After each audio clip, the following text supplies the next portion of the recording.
ਇੱਕ ਓੰਕਾਰ ਸਤਿਨਾਮ ਕਰਤਾ ਪੁਰਖ ਨਿਰਭਉ ਨਿਰਵੈਰ ਅਕਾਲ ਮੂਰਤ ਅਜੂਨੀ ਸੈਭੰ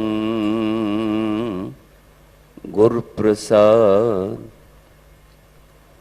मैं नाही कछो नहीं किछ आह न मोरा अवसर लज्जा राख ले हो सदना जन तोरा। जागत जोत सतगुरु धन श्री गुरु ग्रंथ साहिब पातशाह जी की पावन हजूरी जुड़ बैठे समूह गुरमुख प्यारे सत्संगी जनों, सरबंस दानी अमृत के दाते धन श्री गुरु गोबिंद सिंह साहिब महाराज जी की बख्शिश की गुरफतेह सांझी करिए जी। वाहिगुरु जी का खालसा वाहिगुरु जी की फतेह। अनंत रहमतां बरकतां दे बख्शण हारे सतगुरु गुरु ग्रंथ साहिब पातशाह जी ने अमृत वेले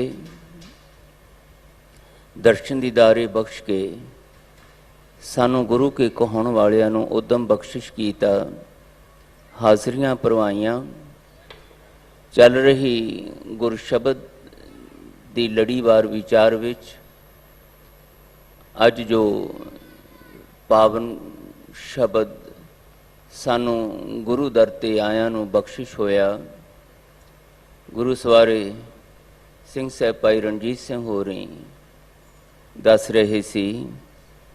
पंचम गुरुदेव धन गुरु अर्जुन देव महाराज के पावन मुखार बिंद तो उचारण किया होया अते उन्हां द्वारा ही गौड़ी दी गौररी प्रकार दे विच श्री गुरु ग्रंथ साहिब अंदर संग्रहित किया गया।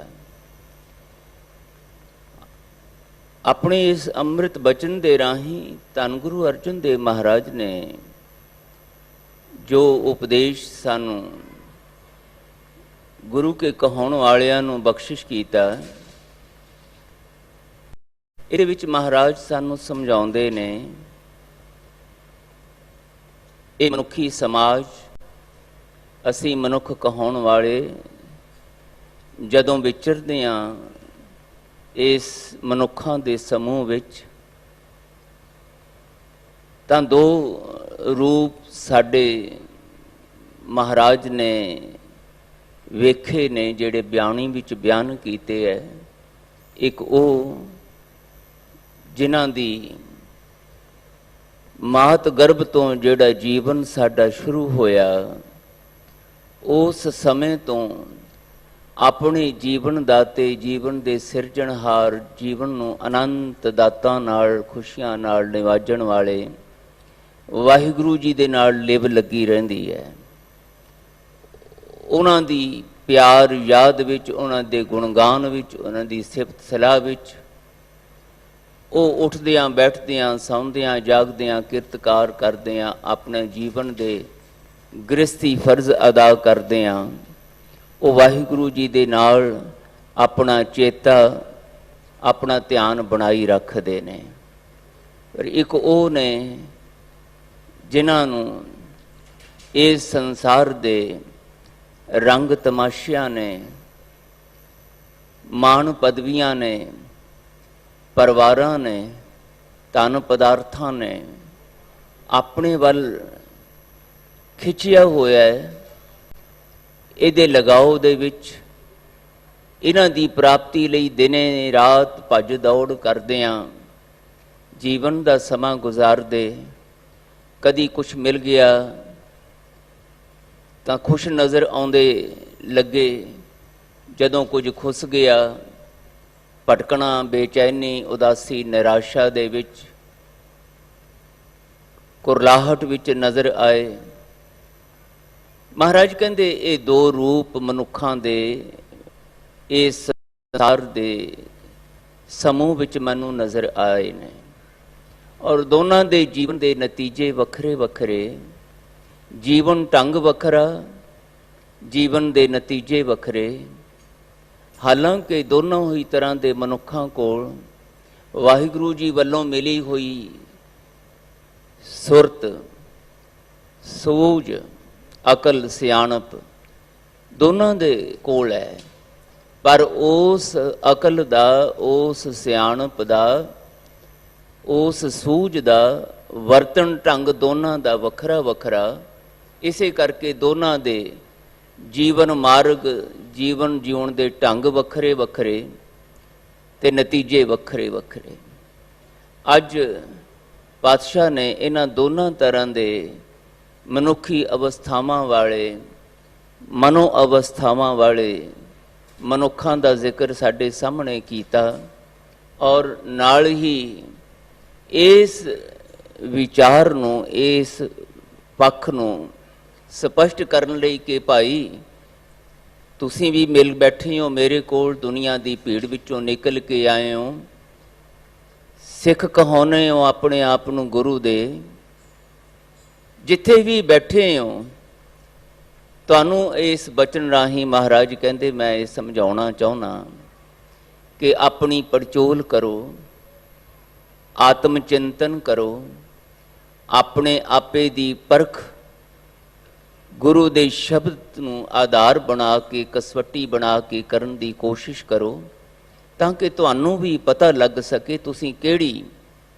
ਅਵਸਥਾ ਵਿੱਚ ਵਿਚਰ ਰਹੇ ਹੋ ਤੇ ਜਿਸ ਆਨੰਦ ਦੀ ਸਾਨੂੰ ਸਾਰਿਆਂ ਨੂੰ ਤਲਾਸ਼ ਹੈ, ਉਹ ਆਨੰਦ ਕਿਵੇਂ ਮਿਲ ਸਕਦਾ, ਕਿਉਂ ਨਹੀਂ ਮਿਲ ਰਿਹਾ, ਕਿਸ ਨੂੰ ਮਿਲਦਾ ਹੈ, ਕਿਸ ਨੂੰ ਨਹੀਂ ਮਿਲਦਾ।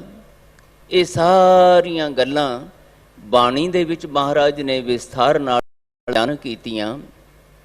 ਸਾਹਿਬ ਕਹਿੰਦੇ ਉਦਮ ਤੁਸੀਂ ਕਰਨਾ ਹੈ, ਬਾਣੀ ਦੇ ਓਟ ਆਸਰੇ ਦੇ ਨਾਲ, ਬਾਣੀ ਦੀ ਵਿਚਾਰ ਨਾਲ ਆਪਣੇ ਜੀਵਨ ਨੂੰ ਗੁਰਮੁਖਤਾਈ ਵਿੱਚ ਗੁਰੂ ਵੱਲ ਮੁਖ ਕਰਕੇ ਗੁਰੂ ਚੇਤਨਾ ਵਿੱਚ ਕਿਵੇਂ ਜਿਉਣਾ, ਇਹ ਤੁਹਾਡੇ ਉੱਤੇ ਹੈ। ਮੈਂ ਤੇ ਮਹਾਰਾਜ ਕਹਿੰਦੇ ਗਾਡੀ ਰਾਹ ਹੀ ਤੁਹਾਨੂੰ ਦੇ ਸਕਦਾ, ਇਸ਼ਾਰੇ ਕਰ ਸਕਦਾ। ਇਸ ਮਿਲੀ ਹੋਈ ਸੂਝ ਨੂੰ ਸੋਝੀ ਦੇ ਵਿੱਚ, ਗਿਆਨ ਦੇ ਵਿੱਚ, ਬ੍ਰਹਮ ਗਿਆਨ ਵਿੱਚ ਕਿਵੇਂ ਬਦਲਿਆ ਜਾ ਸਕਦਾ ਹੈ, ਮੈਂ ਤੇ ਇਹ ਦੱਸ ਸਕਦਾ। ਇਸ ਨੂੰ ਅਮਲੀ ਰੂਪ ਦੇਣਾ ਇਹ ਤੁਹਾਡੇ ਉੱਤੇ ਹੈ। ਰਹਿਮਤ ਕੀਤੀ ਸਾਡੇ ਉੱਤੇ ਪਾਤਸ਼ਾਹ ਨੇ, ਸਾਨੂੰ ਦੱਸਿਆ ਕਿ ਜਿਹੜੇ ਗੁਰ ਸ਼ਬਦ ਦੇ ਓਟ ਆਸਰੇ ਵਿੱਚ ਵਾਹਿਗੁਰੂ ਜੀ ਦੇ ਨਾਲ ਲਿਵ ਜੋੜ ਕੇ ਜਿਉਂਦੇ ਨੇ, ਉਹਨਾਂ ਨੂੰ ਉਹ ਆਨੰਦ, ਉਹ ਸੰਤੁਸ਼ਟੀ, ਉਹ ਮਿਹਰ ਭਰਿਆ, ਸਦੀਵੀ ਟਿਕਾਓ ਵਾਲਾ, ਅਡੋਲਤਾ ਵਾਲਾ ਜੀਵਨ ਨਸੀਬ ਹੋ ਜਾਂਦਾ ਹੈ। ਤੇ ਨਹੀਂ, ਸਾਹਿਬ ਕਹਿੰਦੇ ਇਸ ਸੰਸਾਰ ਦੇ ਹਰ ਮਨੁੱਖ ਨੂੰ ਮੈਂ ਦੇਖ ਰਿਹਾ ਬੇਚੈਨ, ਅਸ਼ਾਂਤ, ਚਿੰਤਾਤੁਰ ਨਜ਼ਰ ਆਉਂਦਾ, ਤੇ ਉਹਦੇ ਲਈ ਮਹਾਰਾਜ ਕਹਿੰਦੇ ਕੋਈ ਦੂਸਰਾ ਜ਼ਿੰਮੇਵਾਰ ਨਹੀਂ, ਬੰਦਾ ਆਪ ਜ਼ਿੰਮੇਵਾਰ ਹੈ। ਤੇ ਇਹ ਕਿਵੇਂ ਹੋ ਜਾਂਦਾ ਹੈ, ਇਹਦਾ ਜ਼ਿਕਰ ਮਹਾਰਾਜ ਅੱਜ ਕਰਦੇ ਹੈ। ਜੋ ਮੂਲ ਰੂਪ ਦੇ ਵਿੱਚ ਸੱਚੇ ਪਾਤਸ਼ਾਹ ਨੇ ਵਿਚਾਰ ਦਿੱਤੀ ਹੈ ਉਹ ਇਹ ਕਿ ਦਾਤਾਰ ਪਾਤਸ਼ਾਹ ਕਹਿੰਦੇ ਮਾਇਆ ਵਿਆਪ ਜਾਂਦੀ ਹੈ।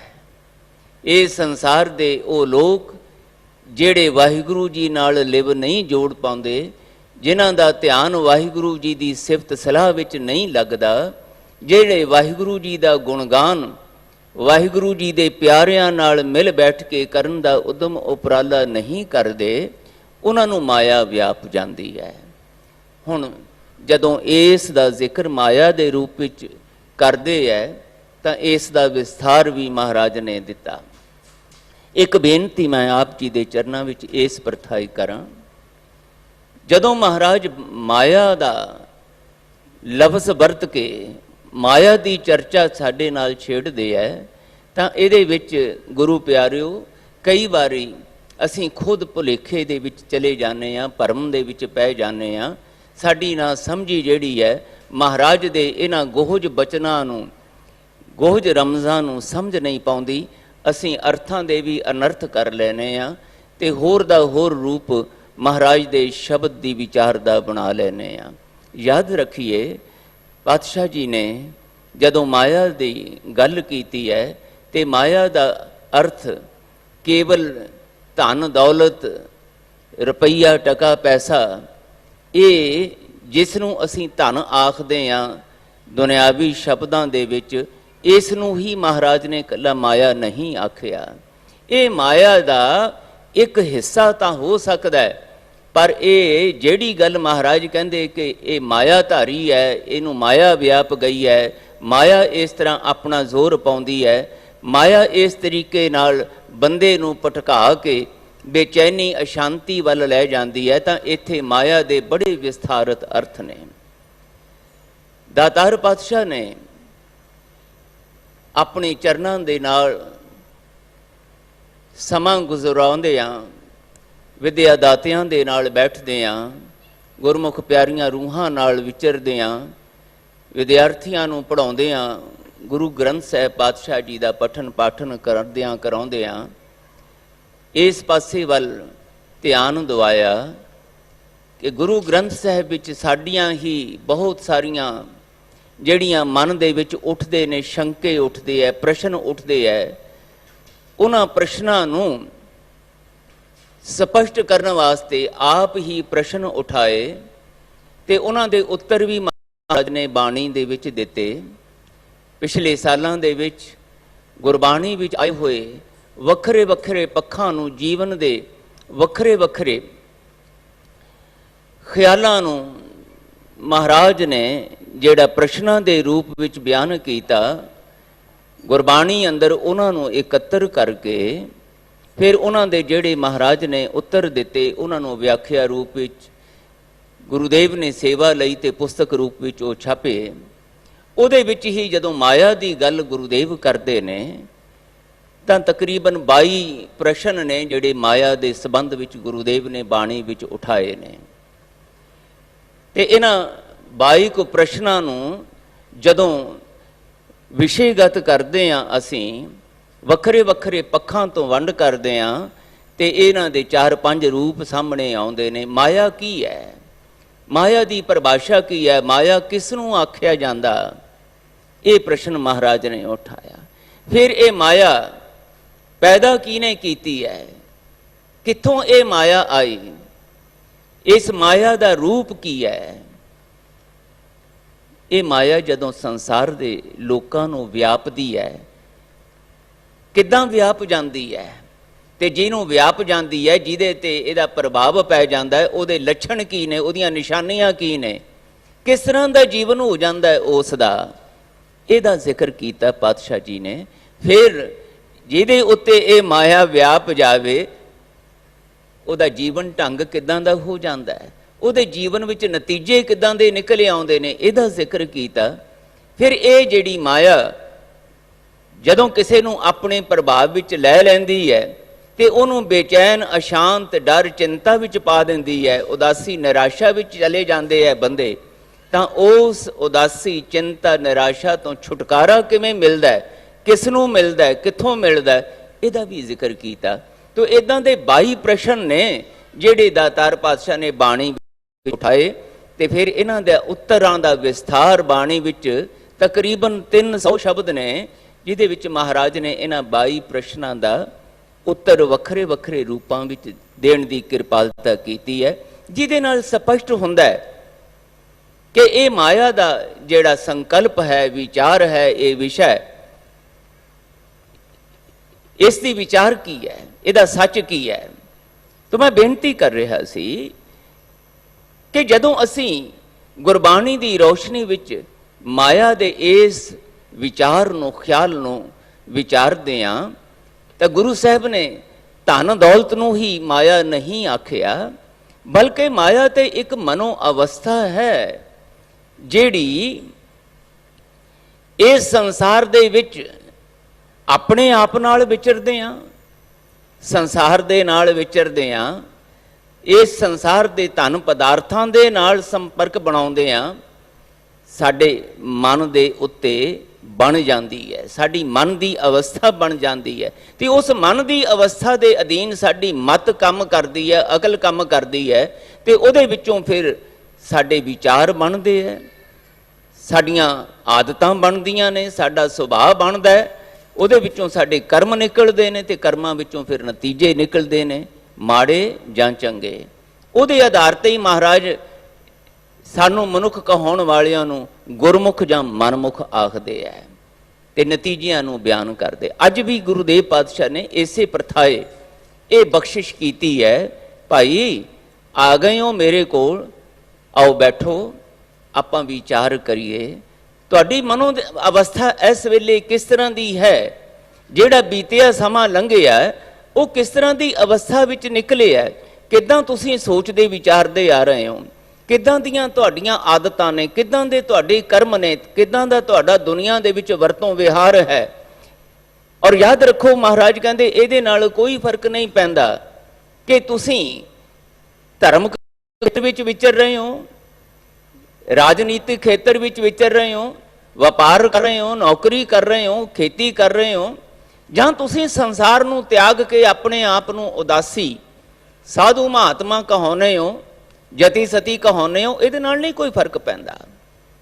फर्क तो इस गल नाल पैना है कि तुसीं किसी भी कार्य खेत्र विच विचरदिआं अपने मन नूं किस तरह की अवस्था वाला बनाया है, तुहाडी मत किस तरह सोचदी है, तुहानूं फुरने किस तरह के आउंदे ने, किस तरह के ख्याल तुहाडे अंदर उठदे है, ते उन्हां ख्यालां दे विचारां दे अधीन तुहाडा कर्म करन दा ढंग, तुहाडा वरतों विहार संसार विच किदां दा है। इसे नूं ही महाराज ने संकोचमें लफ्ज़ां दे विच जदों बयान कीता है ते दातार पातशाह कैटेगराइज करदे, ये दो हिस्सियां विच वंडदे, एक गुरमुखां वाला एक मनमुखां वाला, एक टुटियां होयां दा एक जुड़ियां होयां दा, एक वो जिन्हां दी लिव लगी हुई है, एक वो ਜਿਹੜੇ ਲਿਵ ਛੁੜਕੀ ਲੱਗੀ ਤ੍ਰਿਸ਼ਨਾ ਵਾਲੇ ਅਵਸਥਾ ਵਿੱਚ ਨੇ। ਅਸੀਂ ਕਿੱਥੇ ਆ, ਇਹਦਾ ਆਤਮ ਚਿੰਤਨ ਅਸੀਂ ਕਰਨਾ ਹੈ ਸ਼ਬਦ ਦੇ ਆਧਾਰ ਤੇ। ਤੋਂ ਮੈਂ ਬੇਨਤੀ ਆਪ ਜੀ ਦੇ ਚਰਨਾਂ 'ਚ ਕਰ ਰਿਹਾ ਸੀ, ਮਹਾਰਾਜ ਜਦੋਂ ਮਾਇਆ ਦੀ ਗੱਲ ਕਰਦੇ ਹੈ ਤਾਂ ਪ੍ਰਸ਼ਨ ਉਠਾਉਂਦੇ ਹੈ ਕਿ ਆਓ ਵਿਚਾਰੀਏ ਕਿ ਜਦੋਂ ਮੈਂ ਤੁਹਾਨੂੰ ਇਹ ਕਹਿਣਾ ਕਿ ਇਹਨੂੰ ਮਾਇਆ ਵਿਆਪ ਗਈ ਹੈ ਤਾਂ ਇਹ ਮਾਇਆ ਵਿਆਪਣ ਦਾ ਕੀ ਅਰਥ ਹੈ। ਪਹਿਲਾਂ ਤੇ ਮਹਾਰਾਜ ਇੱਥੋਂ ਸ਼ੁਰੂ ਕਰਦੇ, ਮਾਇਆ ਕਿਸ ਨੂੰ ਆਖੀ ਹੈ, ਕਿਆ ਮਾਇਆ ਕਰਮ ਕਮਾਏ, ਕਿਹਨੂੰ ਆਖਿਆ ਜਾਂਦਾ ਹੈ ਮਾਇਆ, ਇਹ ਮਾਇਆ ਦੀ ਪਰਿਭਾਸ਼ਾ ਕੀ ਹੈ। ਮਹਾਰਾਜ ਕਹਿੰਦੇ ਮੇਰੇ ਵਿਚਾਰ ਅਨੁਸਾਰ ਜਦੋਂ ਕੋਈ ਵੀ ਮਨੁੱਖ ਆਪਣੀ ਮੈਂ ਦੇ ਅਧੀਨ ਇਸ ਮੈਂ ਦਾ ਵਿਸਥਾਰ ਕਰਦਿਆਂ ਮੇਰਾ ਮੇਰਾ ਮੇਰਾ ਮੇਰਾ ਦੇ ਵਿੱਚ ਆਉਂਦਾ ਹੈ, ਇਹ ਮੇਰਾ ਸਰੀਰ, ਇਹ ਮੇਰੀ ਅਕਲ, ਇਹ ਮੇਰਾ ਘਰ ਪਰਿਵਾਰ, ਇਹ ਮੇਰੇ ਧੀਆਂ ਪੁੱਤਰ, ਇਹ ਮੇਰੇ ਧਨ ਪਦਾਰਥ, ਇਹ ਮੇਰੀ ਮਹਿਲ ਮਾੜੀਆਂ, ਇਹ ਮੇਰੀਆਂ ਪਦਵੀਆਂ, ਫਿਰ ਇਸ ਤੋਂ ਅੱਗੇ ਚੱਲਦਾ ਇਹ ਮੇਰਾ ਧਰਮ, ਇਹ ਮੇਰਾ ਧਰਮ ਅਸਥਾਨ, ਇਹ ਮੇਰਾ ਧਰਮ ਗੁਰੂ, ਇਹ ਮੇਰਾ ਰੱਬ। ਇਹ ਕਰਦਿਆਂ फिर महाराज कहते जदों ये नाल जोड़ता है ना, ऐ मेरा ते ऐ तेरा, ते मेरा एक नंबर ते तेरा दो नंबर ते, वो भावें मेरा शरीर है, मेरी अकल है, मेरिया मान पदवियां ने, मेरा ज्ञान है, मेरा धर्म है, मेरा धर्म स्थान है, मेरा धर्म ग्रंथ है, मेरा धर्म गुरु है, मेरा रब है, मेरी जात है, मेरा भाईचारा है, मेरी धरती, मेरा देश, मेरे ये मेरे दा विस्तार महाराज कहते जदों चलता है ना, तो फिर ऐ मेरा ते ऐ तेरा, ये विच महाराज कहते बंदा जदों दौड़ भज करदा दूजियां तो अगे निकलण लई, दूजियां दे उत्ते अपनी श्रेष्ठता दा, अपने वड्डेपन दा प्रभाव पाउण लई दूजियां नूं पछाड़न दे विच लगदा, ਤਾਂ ਕੁਝ ਕਦੀ ਪ੍ਰਾਪਤੀ ਹੁੰਦੀ ਨਜ਼ਰ ਆਉਂਦੀ ਹੈ ਤੇ ਖੁਸ਼ ਹੋ ਜਾਂਦਾ ਹੈ, ਜਦੋਂ ਕੁਝ ਖੁੱਸ ਜਾਂਦਾ ਹੈ ਤੇ ਫਿਰ ਉਦਾਸ ਦੁਖੀ ਹੋ ਜਾਂਦਾ ਹੈ। ਬਸ ਮਹਾਰਾਜ ਕਹਿੰਦੇ ਇਹ ਜਿਹੜੀ ਕਦੀ ਹਰਖ ਵਿੱਚ, ਕਦੀ ਸੋਗ ਵਿੱਚ, ਕਦੀ ਦੁੱਖ ਵਿੱਚ, ਕਦੀ ਸੁੱਖ ਵਿੱਚ, कदी चिंता विच ते कदी अपने आप नूं समझदा कि हुण बस गल बन गई। महाराज कहंदे ये बार बार जदों इस तरह की डावां डोलता दे विच बंदा विचरदा है ना, इहो ही माया है,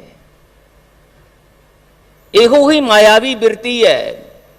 इस मायावी बिरती का जिक्र गुरु अमरदास साहब करते बचन कर रहे ने, माया किसनों आखी है, क्या माया कर्म कमाए। माया किनू आखिया जाता है, ये माया की कर्म करती है, किवें बंदियां दे जीवन दे विच उन्हां नूं अपने प्रभाव थले लैके उन्हां नूं उस पासे वल तोर दिंदी है जिथे उन्हां नूं अपने योग अयोग दा बुरे भले दा निर्णय करन दी समर्था नहीं रहिंदी। भुल जांदा है वो कि मेरे जीवन का मकसद की है, मैं जो आनंद दी सुख दी तलाश विच हाँ वो मिल रहा कि नहीं मिल रहा। मैं जो कुछ खटिया कमाया, भावें वो धन पदार्थां दे रूप विच, भावें सुख साधना दे रूप विच, भावें धीआं पुत्रां दे रूप विच, भावें मान पदवियां दे रूप विच, उहदे विचों मैनूं आनंद मिल रहा कि नहीं मिल रहा, संतुष्टि है कि नहीं जीवन दे विच। शिकवे ही शिकवे ने कि शुकराना भी किते आया। महाराज कहंदे ये आधार है उस बिरती का जिन्हों मायावी बिरती आख्या जाता है, जिन्हों महाराज कहंदे जिन्हों माया व्याप जाती, वो माया धारी जिहड़ा है। तो फिर वो लक्षण जिहड़े ने ये सारा कुछ बयान करदे आ। महाराज कहंदे माया किसनों आखी है, क्या माया कर्म कमाए, ते आप ही उत्तर बख्शिश करदे है, दुख सुख यह जीओ बद है, हौमै कर्म कमाए। जदों बंदा अपनी हौमै विच मैं दे विच बज्झा होया, ऐ मेरा ते ऐ तेरा, ਇਹਦੇ अधीन सोचदा विचारदा कर्म करदा है, तो फिर वो कर्म करते हैं कुछ जदों थोड़ा बहुत प्राप्त हो जाता है, कहता बड़ा आनंद मिलिया, बड़ा सुख मिलिया, दुनिया नूं फिर अपने सुख का प्रगटावा करने वास्ते कि देखो मैं इन्ना सुखी, मेरे कोल इन्ना कुछ, मेरे कोल इन्ना कुछ, वो महाराज कहते हंकार का प्रगटावा करता है, ये माया है। तो जदों फिर कुछ खुस गया, फिर जदों रोने धोने विच आउंदा, कल्पदा है, उदास होंदा है, निराश होंदा है, फिर महाराज कहते ये भी माया दे अधीन है। दुख विच सुख विच रोना धोना, हसना खेडना, उदास होना निराश होना, महाराज कहते ये माया की बिरती है। इनू महाराज कहते मैं माया आखदा। दुख सुख ये जीओ बद है। ये बंदा जदों ये दुख सुख दे विच जकड़िया होया संसार दे विच कर्म करदा है, कदी दुखां तो बचण वास्ते यतन करदा है, कदी सुखां दी प्राप्ति लई दौड़ भज करदा है। बस इसे दौड़ भज विच ही लग्या रहिंदा, ना जीवन मकसद पता लगदा है, ना जीवन दाते दा पता लगदा है, ना जीवन दाते दे शुकराने विच किवें जुड़ना है, ते फिर उहदे नाल जुड़ के उस आनंद गुणी निधान दे दाते दे नाल जुड़ के आनंद किवें लैना, ना इहदी समझ आउंदी है। बस महाराज कहंदे कदी दुख कदी सुख, कदी हरख कदी सोग, कदी उदासी, कदी चिंता निराशा भै, बस इहदे विच ही सारा जीवन, कदी शर्मिंदगी कदी पछतावा, इहदे विच ही लंघ जांदा सारा समा। चैन नहीं है, टिकाऊ नहीं है, सहज नहीं है। यही कारण है दातार जी कहते जदों मैं संसार के लोगों को देखदा, आउंदे भी नंगे जांदे भी नंगे, भाव जान लगिया भी पल्ले कुछ नहीं है। नंगे तो भाव की है कि पल्ले कुछ नहीं है, ते पल्ले कुछ नहीं तो भाव की है, वो सुख वो आनंद जिहदी सारी जिंदगी असीं तलाश कीती वो नहीं है। उहदी जगह ते की है डर, चिंता, भै, पछतावा। लंघ गई जिंदगी, एवें ही लंघ गई जिंदगी, कुछ भी नहीं खटिया कमाया। कदों बचपना गुजर गया, कदों जवानी आ गई, तो कदों बुढ़ेपा आ गया, शरीर जर्जरा हो गया, मुथाज हो गया शरीर। हुण ना अंग काम करदे ना अकल काम करदी, पल्ले की है। ये सारा जीवन गुजारदे आ, ये जदों ध्यान विच आउंदा है उस वेले पातशाह कहंदे पल्ले कुछ नहीं, खाली गया।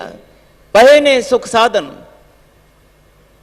पए ने छत्ती प्रकार दे भोजन, बना लए ने महल माड़ियां, बहुत सारिया मान पदवियां भी प्राप्त कर लईयां, दौड़ भज कीती, किसी नूं पछाड़िया, किसी नूं मारिया, किसी नूं निंदिया, अपमानित किया, अपना मान वधाउण, सारा कुछ अडंबर रचाया, ਅੰਤਮ ਨਤੀਜਾ ਕੀ ਹੈ। ਪਾਤਸ਼ਾਹ ਕਹਿੰਦੇ ਇੱਥੇ ਮੈਂ ਤੁਹਾਨੂੰ ਖੜਾਉਣਾ ਚਾਹੁੰਦਾ, ਇਸ ਸੋਚ ਤੇ ਤੁਹਾਡਾ ਧਿਆਨ ਕੇਂਦਰਿਤ ਕਰਨਾ ਚਾਹੁੰਦਾ। ਕਿੱਥੇ ਪਹੁੰਚਾਉਣਾ ਚਾਹੁੰਦੇ ਹੋ ਆਪਣੇ ਆਪ ਨੂੰ, ਕੀ ਪ੍ਰਾਪਤ ਕਰਨਾ ਚਾਹੁੰਦੇ ਹੋ ਆਪਣੇ ਜੀਵਨ ਦੇ ਵਿੱਚ। ਅਖੀਰ ਦੇ ਵਿੱਚ ਤੇ ਇੱਕੋ ਹੀ ਗੱਲ ਹੈ ਨਾ, ਆਨੰਦ ਵਿੱਚ ਜਿਉਣਾ ਚਾਹੁੰਦੇ ਆ, ਸੁੱਖ ਵਿੱਚ ਜਿਉਣਾ ਚਾਹੁੰਦੇ ਆ, ਸ਼ਾਂਤੀ ਸੰਤੋਖ ਵਿੱਚ ਜਿਉਣਾ ਚਾਹੁੰਦੇ ਆ, ਨਹੀਂ ਭਟਕਣਾ ਵਿੱਚ, ਦੁੱਖ ਵਿੱਚ, ਚਿੰਤਾ ਵਿੱਚ ਜਿਉਣਾ ਚਾਹੁੰਦੇ। ਫਿਰ ਮਹਾਰਾਜ ਕਹਿੰਦੇ ਇਹਦੇ ਬਾਰੇ ਵਿਚਾਰ ਕਰੋ ਨਾ। ਪਰ ਜਦੋਂ ਤੁਸੀਂ ਕੋਈ ਇੱਛਾ ਕਰਦੇ ਹੋ ਇਹ ਮਾਇਆ ਨੇ ਇਹ ਨਹੀਂ ਪ੍ਰਾਪਤ ਕਰਨੇ, ਐਸਾ ਕੁਝ ਨਹੀਂ ਹੈ। ਯਾਦ ਰੱਖੀਏ ਇਸ ਗੱਲ ਨੂੰ ਕਿ ਗੁਰੂਦੇਵ ਨੇ ਸਾਨੂੰ ਬਾਣੀ ਦੇ ਵਿੱਚ ਬਾਰ-ਬਾਰ ਇਸ ਗੱਲ ਦੀ ਪ੍ਰੇਰਨਾ ਦਿੱਤੀ ਹੈ ਕਿ ਤੁਸੀਂ ਹੱਥ ਅੱਡਣ ਵਾਲੇ ਨਹੀਂ। ਦੁਨੀਆ ਸਾਹਮਣੇ ਮੈਂ ਤੁਹਾਨੂੰ ਹੱਥ ਅੱਡਣ ਵਾਲਿਆਂ ਦੇ ਵਿੱਚ, ਮੰਗਣ ਵਾਲਿਆਂ ਦੇ ਵਿੱਚ ਨਹੀਂ ਖੜਾਉਣਾ ਚਾਹੁੰਦਾ। ਮੈਂ ਉਸ ਸ਼੍ਰੇਣੀ ਵਿੱਚ ਨਹੀਂ ਜਿੱਥੇ ਦੁਨੀਆ ਦੇ ਮੁਤਾਜ ਬਣ ਕੇ ਤੁਸੀਂ ਜੀਓ।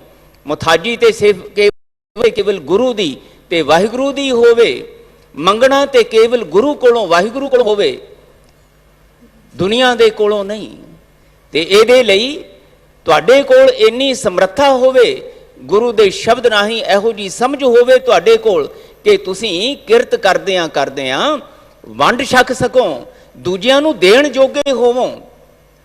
ਦੁਨੀਆ ਕੋਲੋਂ ਮੰਗਣ ਵਾਸਤੇ ਨਹੀਂ, ਦੁਨੀਆ ਨੂੰ ਕੁਝ ਦੇਣ ਜੋਗੇ ਹੋਵੋ।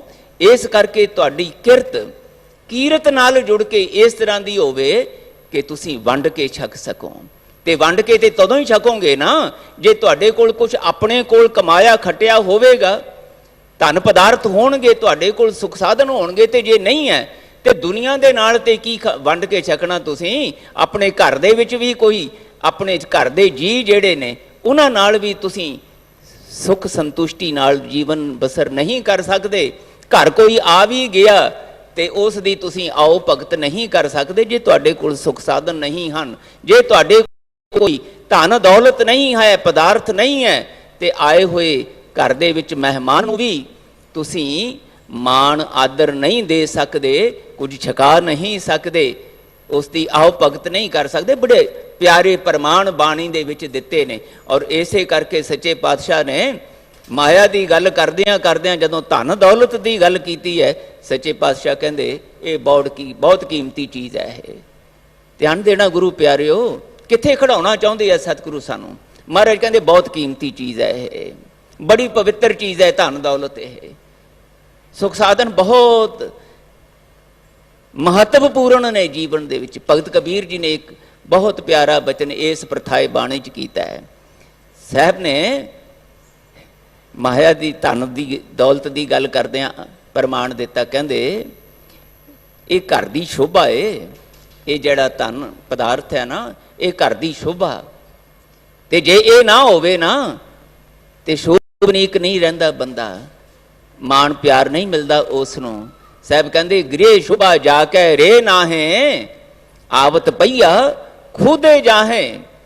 ਜੇ ਇਹ ਘਰ ਦੀ ਸ਼ੋਭਾ ਭਾਵ ਧਨ ਪਦਾਰਥ ਤੁਹਾਡੇ ਕੋਲ ਨਾ ਹੋਣ, ਸੁਖ ਸਾਧਨ ਘਰ ਦੇ ਵਿੱਚ ਨਾ ਹੋਣ, ਪਈਆ ਭਾਵ ਪ੍ਰਾਹੁਣਾ ਮਹਿਮਾਨ ਘਰ ਵਿੱਚ ਆ ਗਏ ਤੇ ਉਸ ਦੀ ਸੇਵਾ ਭਗਤੀ ਕਿੱਥੋਂ, ਉਹਦੀ ਸੇਵਾ ਕਿਵੇਂ ਕਰੋਗੇ, ਮਾਣ ਕਿਵੇਂ ਕਰੋਗੇ ਉਹਦਾ। ਕੋਈ ਛਕਣ ਛਕਾਉਣ ਵਾਸਤੇ ਤੁਹਾਡੇ ਕੋਲ ਨੇ। ਮਹਾਰਾਜ ਕਹਿੰਦੇ ਆਵਤ ਪਈਆ ਖੁਦੇ ਜਾਹੇ। ਖੁਦੇ ਦਾ ਭਾਵ ਉਹ ਅਸੰਤੁਸ਼ਟ ਹੋ ਕੇ ਜਾਏਗਾ। ਘਰ ਆਇਆ ਸਾਡੇ ਕੋਈ, ਚਾਹ ਹੁੰਦਾ ਹੈ, ਚਾਹ ਪਾਣੀ ਪੁੱਛਦੇ ਹਾਂ ਅਸੀਂ, ਬੈਠੋ ਪ੍ਰਸ਼ਾਦਾ ਤਿਆਰ ਕਰੀਏ, ਕੁਛ ਛਕਣ ਵਾਸਤੇ ਕੁਛ 100 ਤਰੀਕੇ ਨਾਲ ਅਸੀਂ ਪਿਆਰ ਸਤਿਕਾਰ 'ਚ ਪੁੱਛਦੇ ਹਾਂ। ਪਰ ਮਹਾਰਾਜ ਕਹਿੰਦੇ ਜੇ ਹੋਏਗਾ ਪੱਲੇ ਘਰ ਕੁਛ ਹੋਏਗਾ ਤੇ ਤਾਂ ਹੀ ਛਕਾਓਗੇ ਨਾ, ਗੱਲਾਂ ਨਾਲ ਤੇ ਨਹੀਂ ਸਰਨਾ। ਤੇ ਜੇ ਅਗਲਾ ਹੁਣ ਮੰਗ ਲਵੇ ਪ੍ਰਸ਼ਾਦਾ ਚਾਹ ਪਾਣੀ ਤੇ ਫਿਰ ਜੇ ਘਰ ਵਿੱਚ ਹੋਏਗਾ ਹੀ ਨਹੀਂ ਤੇ ਦਾਤਾਰ ਜੀ ਕਹਿੰਦੇ ਅਸਤ ਜਾਏਗਾ ਨਾ, ਤੇ ਘਰ ਵਾਲੇ ਨੂੰ ਵੀ ਸ਼ਰਮਿੰਦਗੀ ਹੋਏਗੀ, ਸੰਤੋਖ ਨਹੀਂ ਹੋਏਗਾ। ਜੇ ਕਿਤੇ ਹੁੰਦਾ ਘਰ ਵਿੱਚ ਤੇ ਮਹਿਮਾਨ ਨੂੰ ਕੁਛ ਆਦਰ ਸਤਿਕਾਰ ਦੇ ਸਕਦੇ, ਕੁਛ ਛਕਾ ਸਕਦੇ। ਮਹਾਰਾਜ ਕਹਿੰਦੇ ਗ੍ਰਹਿ ਸ਼ੋਭਾ ਜਾ ਕੇ ਰੇ ਨਾਹੇ, ਆਵਤ ਪਈਆ ਖੁਦੇ ਜਾਹੇ, ਵਾਕੈ ਅੰਤਰ ਨਹੀਂ ਸੰਤੋਖ, ਬਿਨ ਸੁਹਾਗਨ ਲਾਗੈ ਦੋਖ। ਪਾਤਸ਼ਾਹ ਕਹਿੰਦੇ ਇਹ ਨਾ ਹੋਵੇ ਨਾ ਤੇ ਦੋਸ਼ ਆਉਂਦਾ।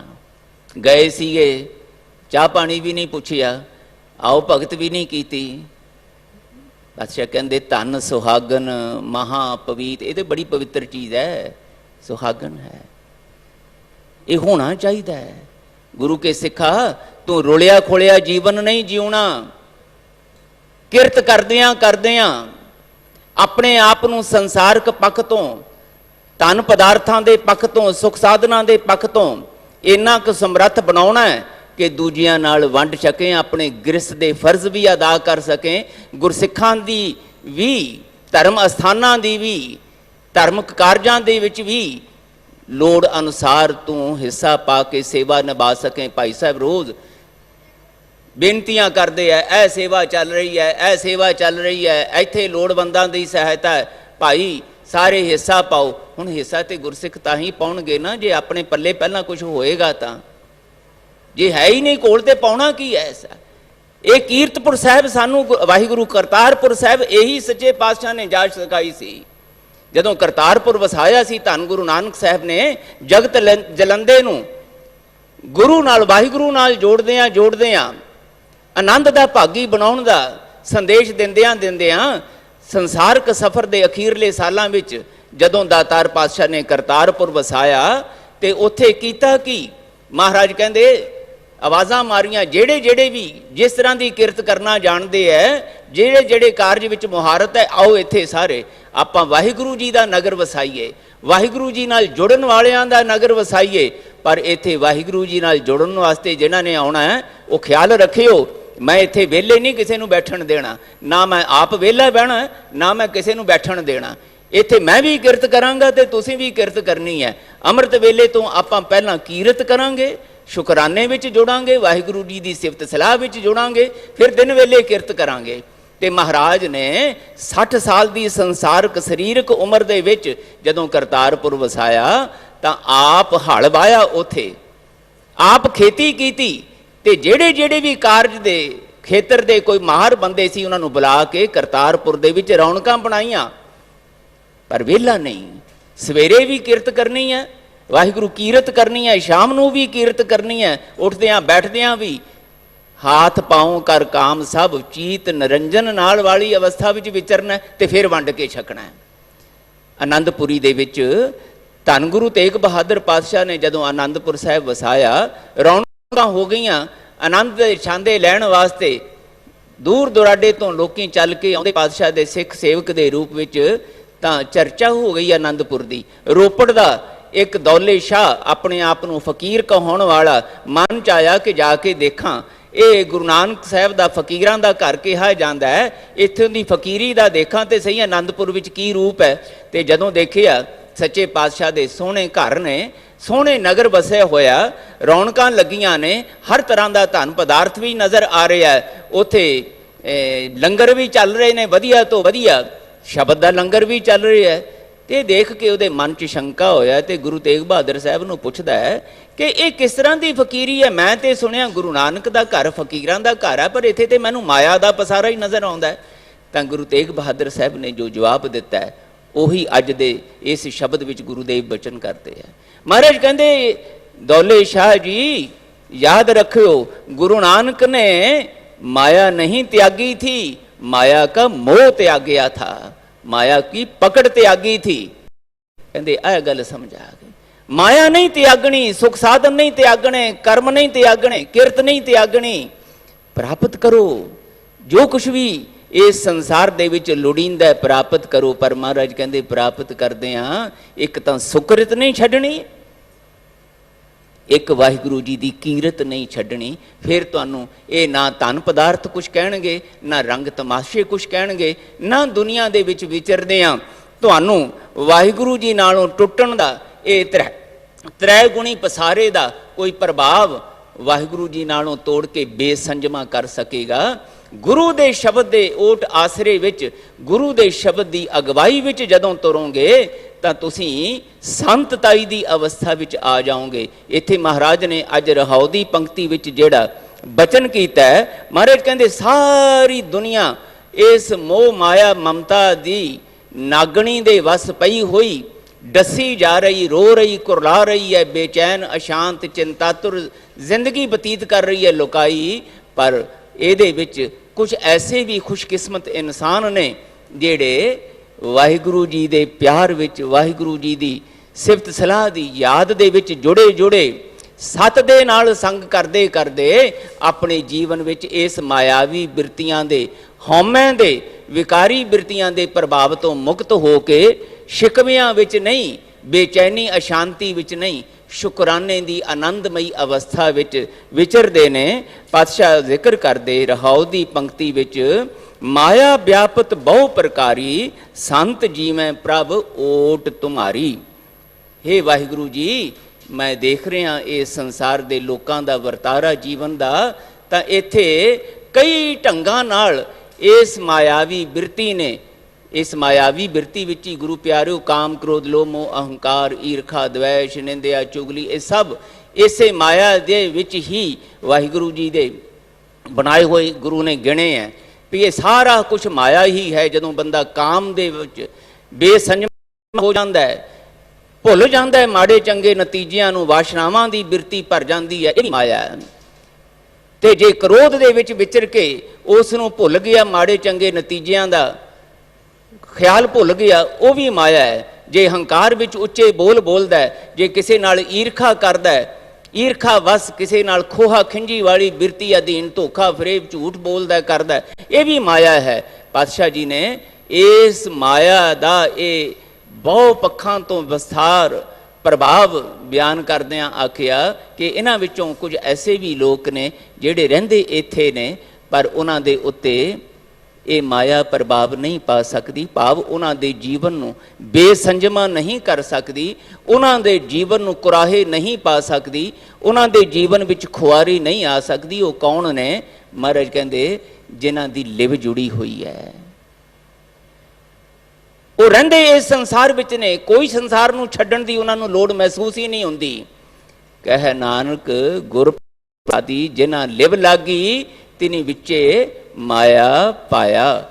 ਇਸ ਸੰਸਾਰ ਵਿੱਚ ਰਹਿੰਦਿਆਂ ਹੀ ਕਾਮ, ਕ੍ਰੋਧ, ਲੋਭ, ਮੋਹ, ਅਹੰਕਾਰ ਵਾਲੇ ਇਸ ਸੰਸਾਰ ਵਿੱਚ ਰਹਿੰਦਿਆਂ ਹੀ ਮਹਾਰਾਜ ਕਹਿੰਦੇ ਉਹ ਈਰਖਾ, ਦਵੈਸ਼, ਨਿੰਦਿਆ, ਚੁਗਲੀ ਤੋਂ ਉੱਪਰ ਉੱਠ ਜਾਂਦੇ ਨੇ। ਦੁਨੀਆ ਦੀਆਂ ਨਿਗਾਹਾਂ ਵਿੱਚ ਇਹ ਸਾਰਾ ਕੁਝ ਪ੍ਰਾਪਤ ਕਰਨਾ ਵੀ ਉਹਨਾਂ ਨੂੰ ਲੱਗਦਾ, ਪਰ ਨਾਲ ਹੀ ਇਹਨੂੰ ਪ੍ਰਾਪਤ ਕਰਕੇ ਰੋਈ ਵੀ ਜਾਂਦੇ ਆ। ਮਹਾਰਾਜ ਕਹਿੰਦੇ ਇਹ ਮਿਥਿਆ ਜਿਹੀ ਝੂਠੀ ਜਿਹੀ ਜ਼ਿੰਦਗੀ, ਇਸੇ ਨੂੰ ਮਹਾਰਾਜ ਨੇ ਕੂੜ ਰਾਜਾ, ਕੂੜ ਪਰਜਾ, ਕੂੜ ਸਭ ਸੰਸਾਰ ਆਖਿਆ। ਪਰ ਜਿਹੜੇ ਜੁੜੇ ਹੋਏ ਨੇ ਮਹਾਰਾਜ ਕਹਿੰਦੇ ਉਹਨਾਂ ਵਾਸਤੇ ਇਹ ਕੂੜ ਨਹੀਂ ਹੈ, ਉਹਨਾਂ ਵਾਸਤੇ ਮਿਥਿਆ ਨਹੀਂ ਹੈ, ਉਹਨਾਂ ਵਾਸਤੇ ਕੀ ਹੈ? ਇਹ ਜਗ ਸੱਚੇ ਕੀ ਹੈ ਕੋਠੜੀ, ਸੱਚੇ ਕਾ ਵਿਚਵਾਸ। ਇਹਨਾਂ ਨੂੰ, ਇਸ ਸੰਸਾਰ ਨੂੰ ਉਹ ਕੂੜ, ਮਿਥਿਆ, ਦੁੱਖਾਂ ਦਾ ਘਰ ਨਹੀਂ, ਬਲਕਿ ਵਾਹਿਗੁਰੂ ਜੀ ਦਾ ਨਿਵਾਸ ਅਸਥਾਨ ਸਮਝ ਕੇ ਇਹਦੇ ਵਿੱਚੋਂ ਵਾਹਿਗੁਰੂ ਜੀ ਦੇ ਦਰਸ਼ਨ ਕਰਨ ਦੀ ਜਾਚ ਸਿੱਖ ਲੈਂਦੇ ਨੇ।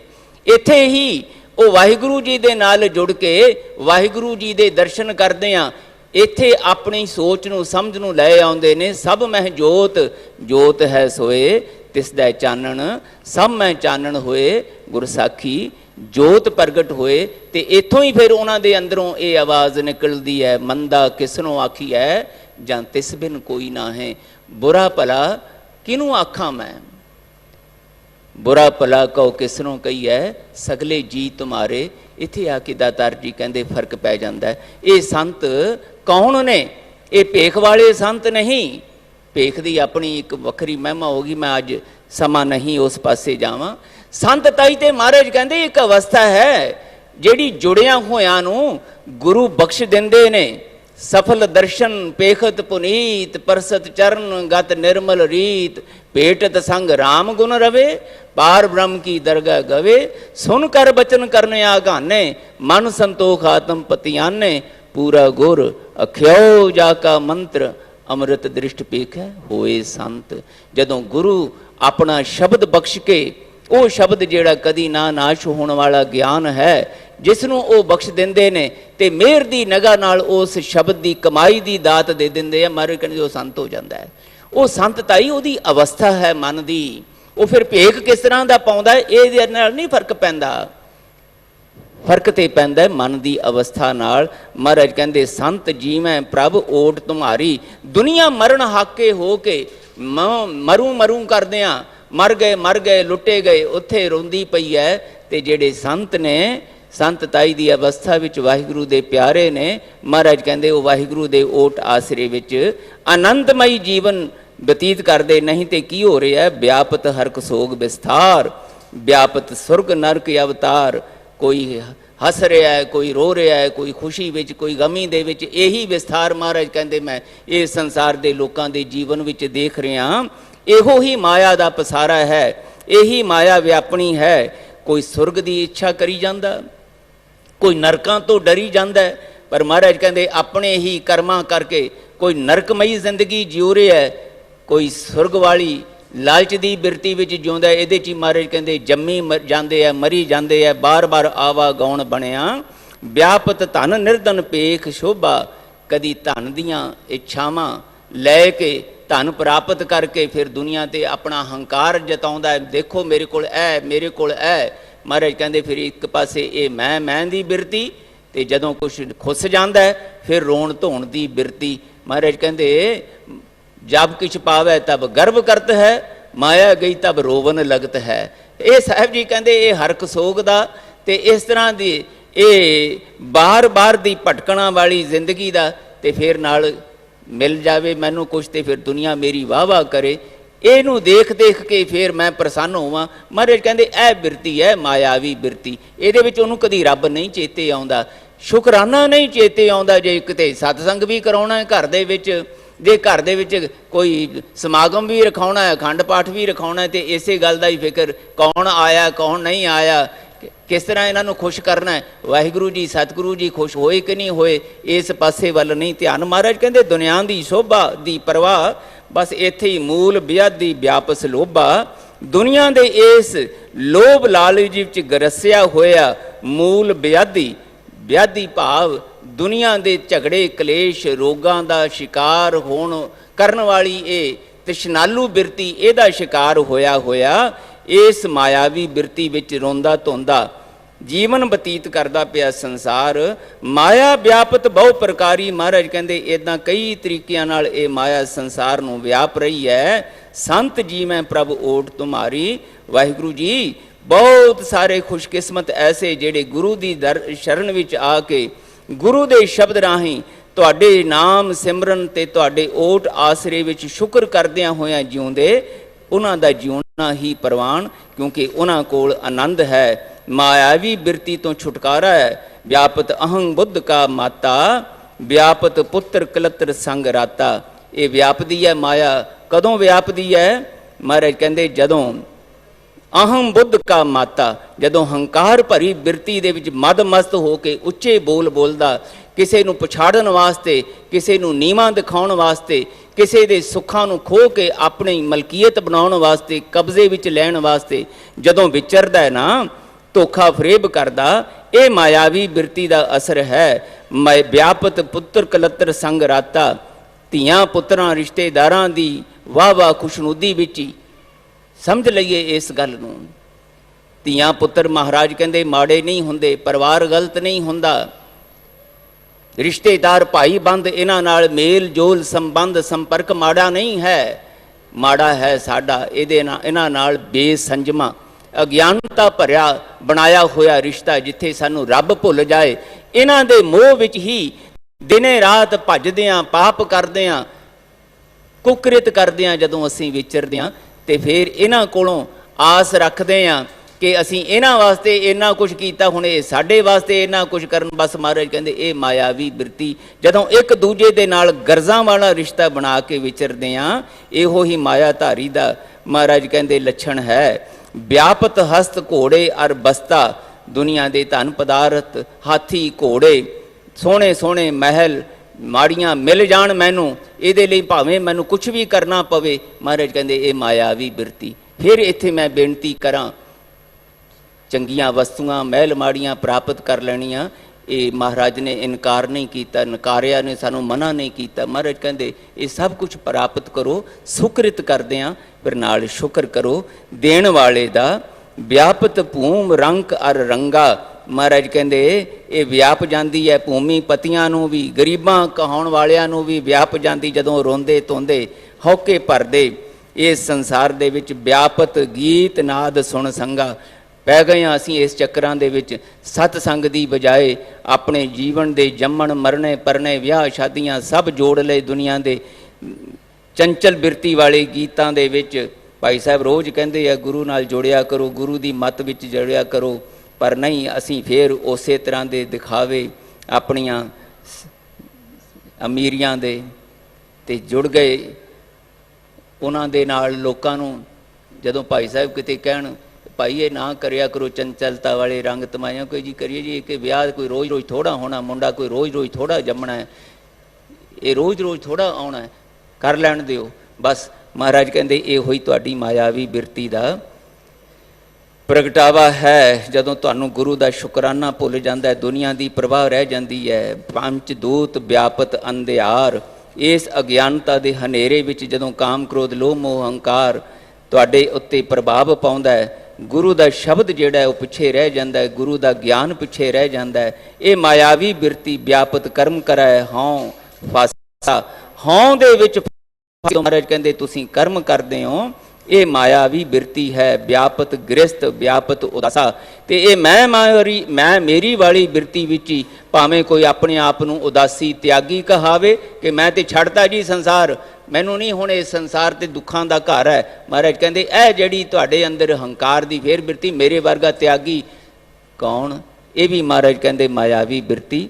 आचार व्यवहार व्यापत ए जात, जिहड़ा इस हंकारी बिरती अधीन आचार व्यवहार है तो फिर जातां दा हंकार सब महाराज कहंदे ये मायावी बिरती दे लक्षण ने। सब कुछ व्यापत बिन हर रंग रात, जिथे भी महाराज कहंदे याद रखियो वाहिगुरु जी दे प्यार दा रंग नहीं है बिरती दे अंदर सुरती अंदर, इत्थे फिर माया ने अपना प्रभाव काम क्रोध लोभ मोह अहंकार ने पाउणा है। संतन के बंधन काटे हर राए, ताको कहाँ व्यापै माए। नतीजा सुणाउंदे है जदों गुरु नाल जुड़दे हो, गुरु दी बिरती गुरु दा शब्द जदों अपनी बिरती विच धारण करदे हो, महाराज कहंदे उत्थे ये माया नहीं व्याप सकदी, उत्थे मायावी बंधन सतगुरु कट दिंदे अपने शब्द सदका। कहो नानक जिन तूर संत पाई, ताकै निकट ना आवे माई। जेड़े भी महाराज कहंदे गुरु दे प्यारियां दे नाल बैठ के नाम रसियां दे नाल बैठ के निमरता वाला रिश्ता उन्हां दा उन्हां नाल बनाउंदे है, उन्हां दे अंदर दी इस मायावी बंधना वाली मत नूं मनो अवस्था नूं गुरु साहब दूर कर दिंदे है। उन्हां नूं फिर हरख सोग ये चिंता फिक्र डर सहम इहदे विच नहीं, बल्कि वाहिगुरु जी दे शुक्र विच जीउणा आ जांदा है। उत्थे ही आनंद है, उत्थे ही सुख है। पातशाह जी दे चरनां च बेनती करिए महाराज जे ये शब्द रूपी ज्ञान सानू बख्शिश कीता है, फिर इस नूं कमाउण दा भी सानू उमा उत्साह समर्था बख्शिश करो। गुरु दे प्यारियां दी संगत करदियां करदियां उन्हां नाम रसियां वर्गा तुहाडा शुक्र करन दा, तुहाडी प्यार याद विच विचरन दा सानू चाओ बख्श दिओ। इन्ने शब्द प्रवान करने, भुल्लां चुकां दी खेमा। फतेह बुलाओ जी। वाहिगुरू जी का खालसा, वाहिगुरू जी की फतेह।